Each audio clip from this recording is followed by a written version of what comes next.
26ನೇ ತಾರೀಕಿನ ತನಕ, ಹೌದಲ್ಲ, 17 నుంచి 23,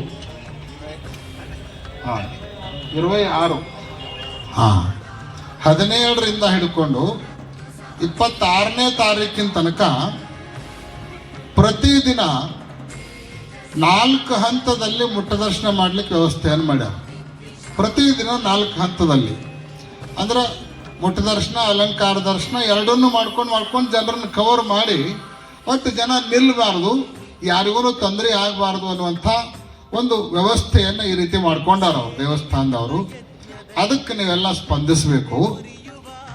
ಆಮೇಲೆ ಮುಟ್ಟದರ್ಶನ ಮಾಡ್ಕೋಬೇಕನ್ನೋರು ಯಾರು ಗಾಡಿ ತೊಗೊಂಡು ಬರೋರು ಇರ್ತಿರಲ್ಲ, ಅವರು 17ರಿಂದನೇ ಚಾಲು ಮಾಡಿಬಿಡ್ರಿ. ನೀವು 17ಕ್ಕೆ ಬರೋದು, ಮುಟ್ಟದರ್ಶನ ಮಾಡ್ಕೊಳ್ಳೋದು,